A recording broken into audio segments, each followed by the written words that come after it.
Hey guys, once again welcome back to my YouTube channel Jia and Dia English Classes। तो guys कल का जो हमने topic पढ़ा था वो कल के टॉपिक में हमने पढ़ा था फ्यूचर इंडेफिनिट का अफर्मेटिव और निगेटिव।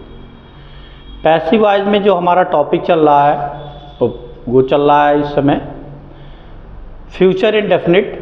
और कल का जो टॉपिक था हमने फ्यूचर इंडेफिनिट को हमने पहले बताया था फ्यूचर इंडेफिनिट का पैसिव वॉइस जब बनेगा वो फ्यूचर कंटीन्यूअस में। एक चीज़ मैं बार बार आप लोगों को नोटिस करा रहा हूँ भाई, मान लीजिए ये इंडेफिनिट का है कंटीन्यूअस में बनेगा तो जिस टेंस का पैसिव वॉइस दूसरे टेंस में जब बनता है तो उस टेंस की हमने कहा सिर्फ और सिर्फ एक ही चीज़ इस्तेमाल की जाती है और वो क्या है, हेल्पिंग वर्ब। और उस टेंस से हम कुछ भी इस्तेमाल नहीं करते।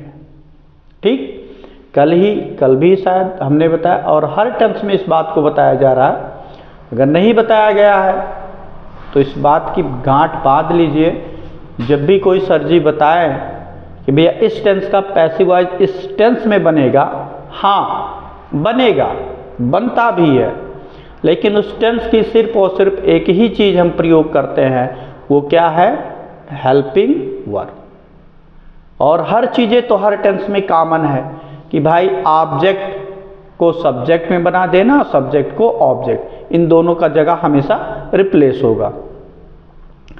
कर्ता से पहले बाई और हमेशा मेन वर्ब की कौन सी अवस्था, तीसरी। पैसिव वॉइस में हमेशा कौन सी मेन वर्ब की, तीसरी अवस्था।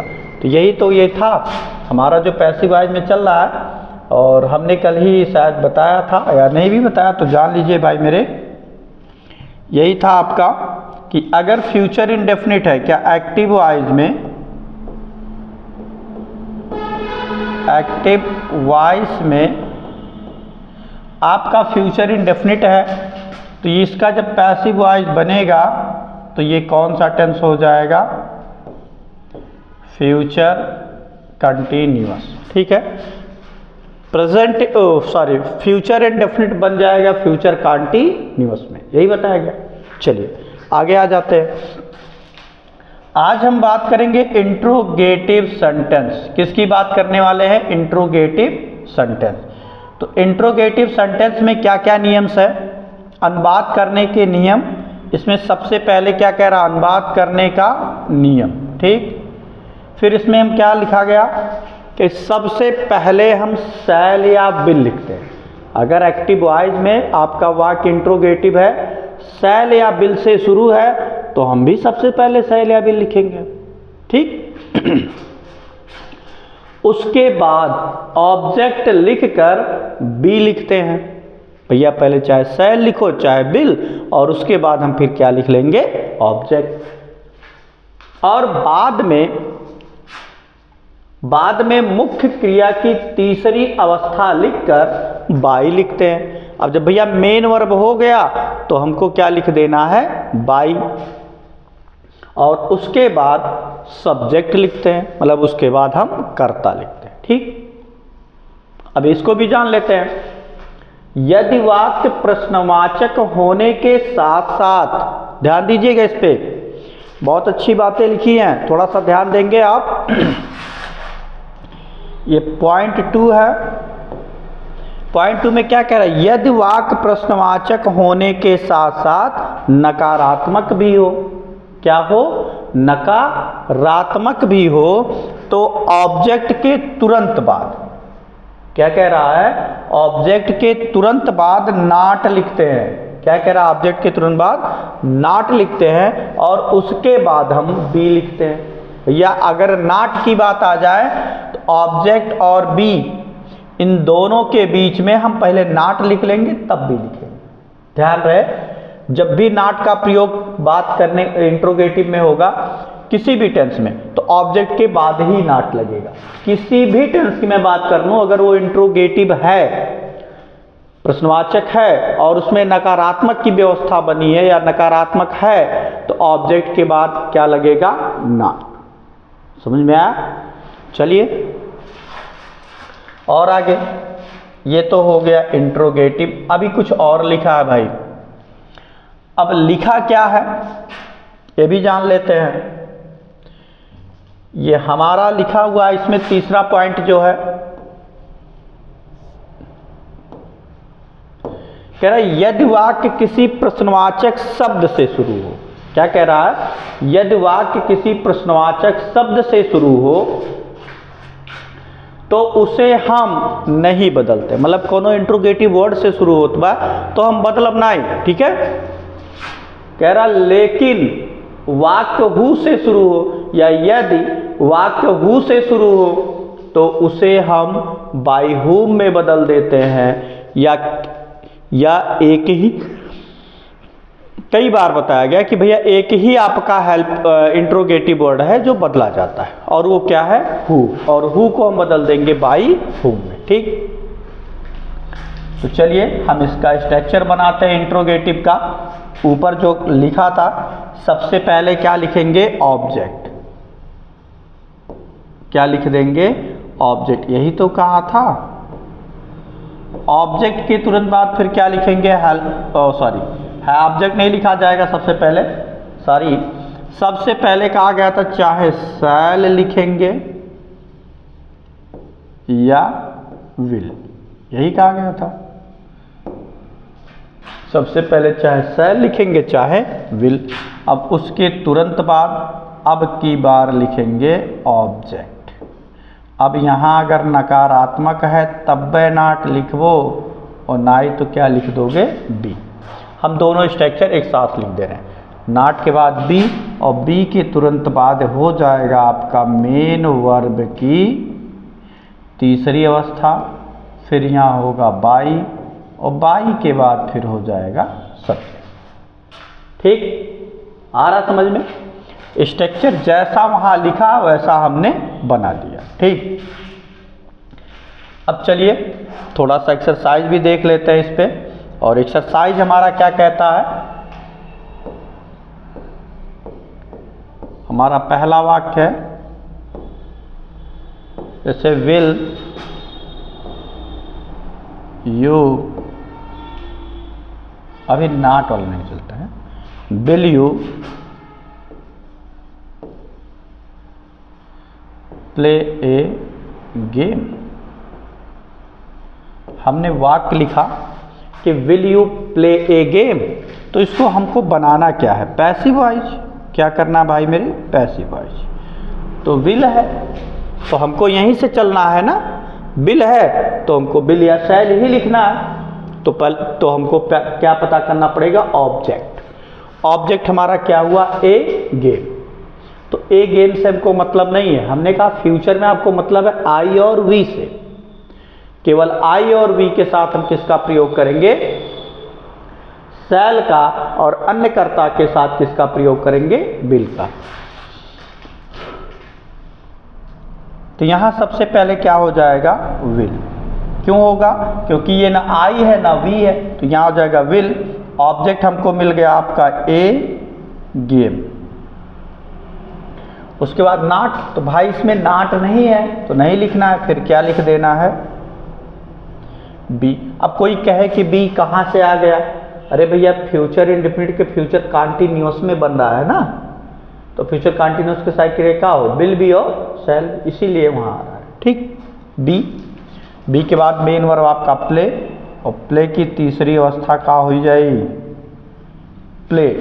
क्या हो जाएगा? प्लेड, ठीक। अब प्लेड के बाद तुरंत हमको लिखना है बाई। क्या लिखना है? बाई। और यू को आप रिप्लेस करोगे किसमें? यू में। यू को किस में रिप्लेस कर दोगे? यू में। चलिए और आगे।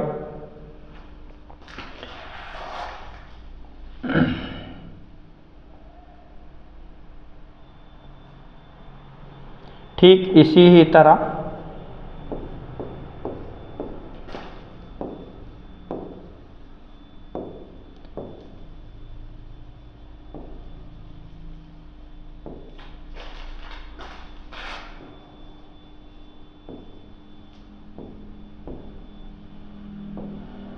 हमने फिर वाक्य लिखा विल यू नॉट। अब की बार नकारात्मक। चलिए, उसमें भी यू करता था, यू इसमें भी वही करता दे दिया है, तो इसको हम थोड़ा सा चेंज करेंगे। ठीक, अब इसको हम पैसिव वॉइस में जब बनाना है तो सबसे पहले क्या लिखना है, बिल या सेल ही लिखना। तो नया ऑब्जेक्ट पता करना पड़ेगा। नया ऑब्जेक्ट क्या है, मी को वहाँ से यहाँ लेकर के आए। ठीक, अगर मी को हम वहाँ से यहाँ लाएंगे तो क्या बन जाएगा, आई, और आई के साथ हमारी कौन सी हेल्पिंग वर्ब लगती है भाई मेरे, क्या लगती है, सेल। क्या लगेगा इसके साथ, सेल। सेल के बाद यहाँ हो जाएगा आई। अब उसके बाद नॉट है, तो यहाँ आप लिखोगे नॉट। अब नॉट के बाद हम यहाँ क्या जोड़ देंगे, बी। स्ट्रक्चर में क्या लिखा है, हम यहाँ जोड़ेगा बी, और बी के बाद मेन वर्ब आपका है बीट, और बीट की तीसरी अवस्था क्या हो जाएगी, बीटेन। फिर यहाँ हम बाई लिखेंगे। अब हम दे को वहाँ से इधर ला रहे हैं, तो दे को हम किस में बदल देंगे, किस में बदल देंगे, देम में। यहाँ आपका क्या हुआ, देम। ठीक, समझ में आ रहा होगा। अगर नहीं समझ में आ रहा है थोड़ा धैर्य बनाइए, समझ में सब आएगा, और हर तरह के क्वेश्चंस को बताया जा रहा है। चलिए फिर आगे चलते हैं।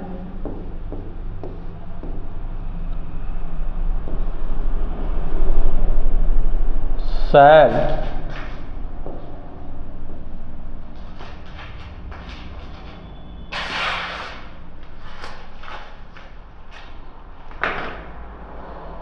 shall we not call him। हमने नेक्स्ट वॉक लिखा, shall we not call him। इसको जो हम पैसिव वॉइस में कन्वर्ट करेंगे भाई, तो शैल है तो शैल या विल ही लिखना है, लेकिन नए ऑब्जेक्ट के अकॉर्डिंग। तो नया ऑब्जेक्ट आपका क्या है, हिम। हिम को उधर से इधर लाएंगे, क्या बन जाएगा, ही। और ही के साथ कौन से हेल्पिंग वर्ब आप यूज करेंगे, स्वाभाविक है, क्या होगा, विल। क्या यूज किया जाएगा यहाँ, विल। विल के बाद हम लिखेंगे ऑब्जेक्ट। ऑब्जेक्ट हमारा हुआ ही। अब ही के बाद नॉट है, तो क्या हो जाएगा, नॉट। अब नॉट के बाद हम यहाँ क्या जुड़ेगा, बी। बी के बाद मेन वर्ब आपका कॉल, तो कॉल की तीसरी अवस्था कॉल्ड। फिर यहाँ हो जाएगी बाई, और वी को हम बदलेंगे अस में। ठीक, तो ये ध्यान रहे, ये जब वाक्य सहायक क्रिया से शुरू होगा तो हम ऐसे ही बनाएंगे। लेकिन अगर यही कभी कभी इंट्रोगेटिव वर्ड बढ़ जाएगा, लेकिन कैसे बढ़ेगा, हम थोड़ा सा एक्सरसाइज ही करके देख लेते हैं, क्योंकि अभी नहीं तो ऊपर चला जाएगा तो थोड़ा सा कंफ्यूजन कर देगा। लिखा why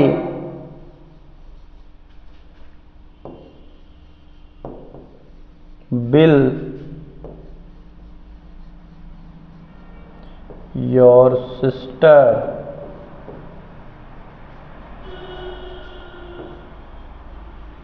not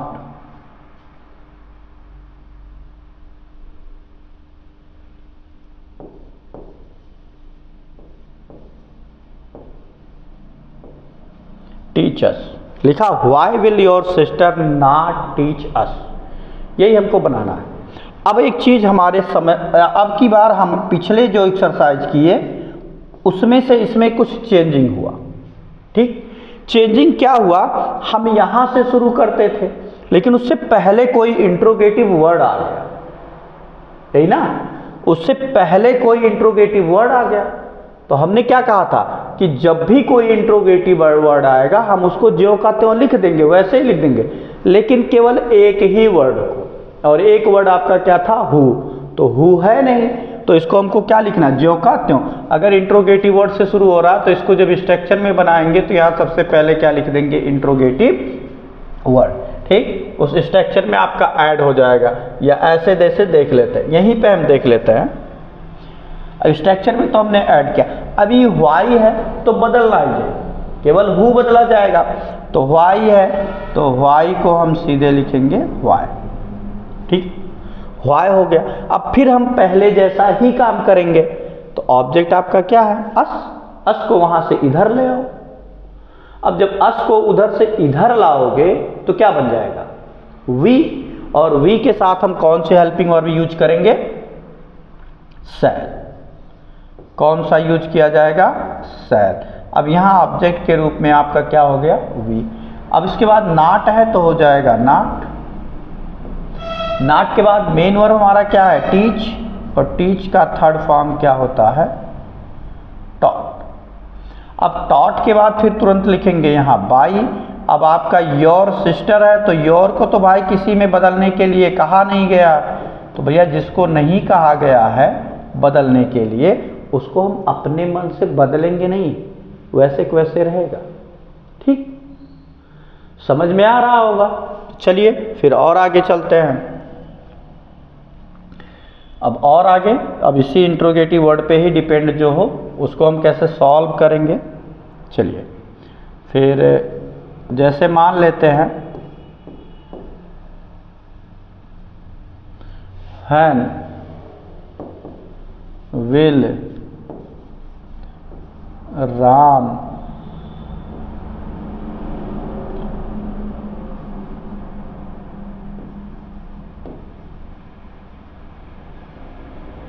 plow the fields। हमारा वाक्य कि when will Ram plow the fields, अब इसको हमको कन्वर्ट किस में कर देना है? पैसिव वॉइस में। पैसिव वॉइस में बनाना है। फिर इसमें देखिए क्या हुआ। अब की बार फिर क्या हुआ? when जो है इंट्रोगेटिव वर्ड है। अब इंट्रोगेटिव वर्ड है तो हमने कहा इंट्रोगेटिव वर्ड एक ही बदलना, और जिसको बदलने के लिए कहा वो है नहीं तो उसको ऐसे को ऐसे लिख देंगे। when है तो when। अब उसके तुरंत बाद हम क्या लिख देंगे? will। will है ना तो हम will ही लिखेंगे, सॉरी will है तो हम सहायक क्रिया लिखेंगे लेकिन नए ऑब्जेक्ट के अनुसार। तो नया ऑब्जेक्ट आपका क्या आ रहा है? फील्ड्स, तो इसके साथ भी क्या लिखा जाएगा? will। यहां हो जाएगा द फील्ड्स। अब फिर लिखना है नॉट, तो नॉट है नहीं है तो अब यहां जुड़ेगा क्या? बी। अब बी के बाद मेन वर्ब आपको लिखना प्लाऊ है तो प्लाऊ का थर्ड फॉर्म क्या हो जाएगा? प्लाउज्ड। और यहाँ फिर लास्ट में हो जाएगा बाई। यहाँ किसी का नाम आएगा तो ये नहीं बदला जाएगा। ध्यान रहे जब भी किसी का नाम आएगा पैसिव वॉइस में तो ये बदला नहीं जाएगा। चलिए और आगे।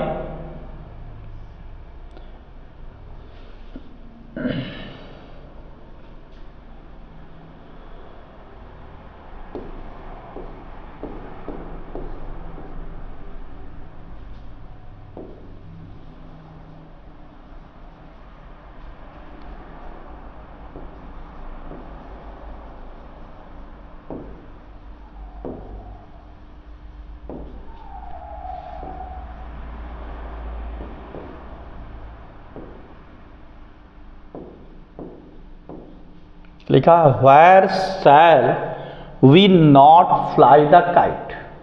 Next question, where shall we not fly the kite। बनाएंगे इसको भी उसी तरह। अगर हमको रूल पता है तो क्या है, कोई चाहे जैसे दे दे, हमको उससे नहीं मतलब, क्योंकि हमको रूल पता है उसी में। where में तो हम कुछ चेंज कर ही नहीं सकते, where हो गया। सहायक क्रिया यहाँ लिखा है, सहायक क्रिया ही लिखना है लेकिन नए ऑब्जेक्ट के अकॉर्डिंग। तो नया ऑब्जेक्ट हमारा क्या हुआ? The kite. क्या हुआ? The kite. उसकी अपेक्षा जब लिखेंगे तो आपको यहाँ सहायक क्रिया के रूप में क्या लिखना पड़ेगा? बिल। फिर यहाँ हो जाएगा द काइट। अब लिखना है नॉट, है ना तो लिख देते हैं। यहाँ हो जाएगा नॉट। अब नॉट के बाद फिर जुड़ेगा बी। अब बी के बाद हम लिखेंगे मेन वर्ब। मेन वर्ब हमारा क्या है भाई? फ्लाई। क्या है? फ्लाई। तो फ्लाई की कौन सी अवस्था हमको लिखनी है? तीसरी। तो फ्लाई की तीसरी अवस्था क्या हो जाता है मेरे भाई? फ्लोर।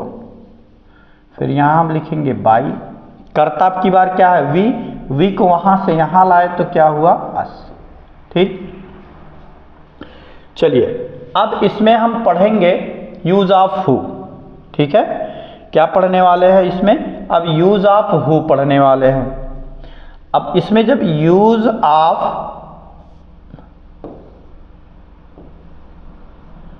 Use of who. अब यूज ऑफ हु में हम कैसे इसका प्रयोग करेंगे? देखिए इसका स्ट्रक्चर थोड़ा सा चेंज होगा।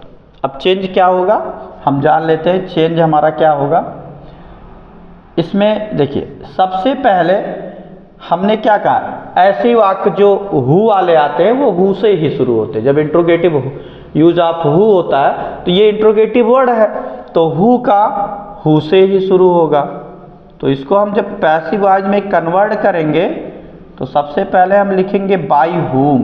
क्या लिख देंगे यहाँ? बाई हुम। हमने पहले भी बताया था।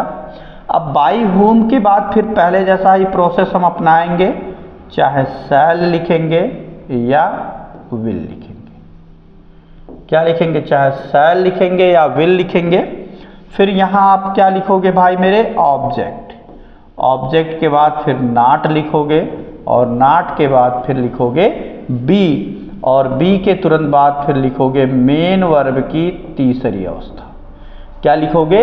मेन वर्ब की तीसरी अवस्था। यहीं पर ये हो जाएगा खत्म। कुछ लोग पूछेंगे सर जी कहाँ है खत्म? तो भैया जब यूज ऑफ हु जितनी भी बार पढ़ाया गया इसमें कहा हु दोनों का काम करता है, इंट्रोगेटिव वर्ड का भी और एक वचन करता। नाम का खाली इंट्रोगेटिव होता, उस समझ लीजिए अफर्मेटिव और निगेटिव की तरह ही रहता है। और आइए हम देखते हैं अगर ऐसा होता है कि नहीं इसके बाद कुछ बच रहा है तो हम बाई करके लगाएंगे, अन्यथा नहीं लगाएंगे। ठीक, चलिए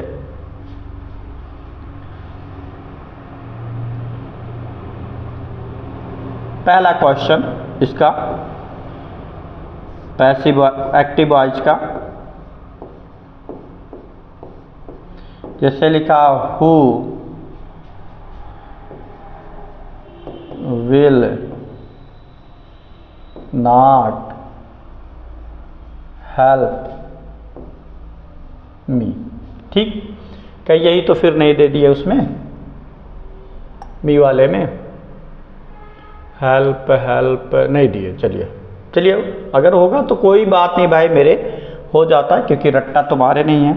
चलिए आते हैं। कह रहा who will not help me. अब इसको हमको बनाना क्या है? इसका पैसिव वॉइस बनाना क्या है? Passive voice. तो अब यहाँ हु है तो हमने क्या कहा, इसको तुरंत बदलिए किसमें भाई? बाई हुम। ये इमरजेंसी समझ लीजिए है। अब बाई हुम के बाद फिर क्या लिखना है? शैल या विल। तो नए ऑब्जेक्ट के अनुसार, तो नया ऑब्जेक्ट क्या है? मी। मी के उधर से इधर लाओगे क्या बन जाएगा? क्या बनेगा? आई। और आई के साथ कौन सी सहायक क्रिया इस्तेमाल आप कर रहे हैं? शैल। उसके बाद ऑब्जेक्ट लिखना है, ऑब्जेक्ट हो गया आई। उसके बाद नॉट लिखना है तो नॉट है। अब नॉट के बाद भाई मेरे क्या लिखना है? बी, तो लिख दो। अब बी के बाद मेन वर्ब, तो मेन वर्ब आपका क्या? हेल्प। और हेल्प की तीसरी अवस्था क्या हो जाएगी? हेल्प। क्या हो जाएगा? हेल्प। क्लियर? अब कुछ बच रहा है? नहीं बच रहा है, तो इसीलिए उसमें बाई का प्रयोग नहीं होगा मेरे भाई। ध्यान रहे, कभी भी बाई का प्रयोग इसमें नहीं होगा। आगे आ जाते हैं नेक्स्ट क्वेश्चंस पे। जैसे है नेक्स्ट,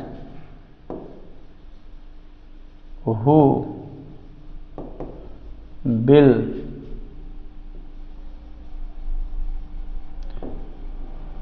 ओपन माई गेट। ठीक, लिखा who will open my gate. तो क्या दिक्कत है भाई? इसको भी इसी तरह बना लो। हु को आप तुरंत बना लो किसमें? बाई होम में। अब बाई होम के बाद आपको लिखना क्या है? चाहे शैल और चाहे विल, लेकिन उसके लिए आपको ऑब्जेक्ट पता करना पड़ेगा। पड़ेगा ना? ऑब्जेक्ट क्या हुआ? माई गेट। क्या हुआ? माई गेट।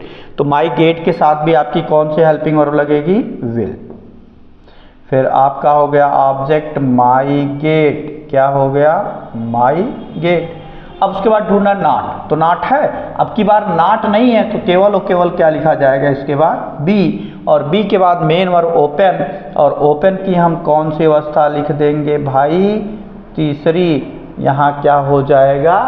ओपेंड। क्या हो जाएगा? ओपेंड। चलिए एक आध और देख लेते हैं हु का। चलिए भाई एक क्वेश्चन और हु देखते हैं, उसके बाद आपका ये टेंस पूर्णतया होता है पैसिव वॉइस की दृष्टि से खत्म। ठीक, चलिए हु विल नॉट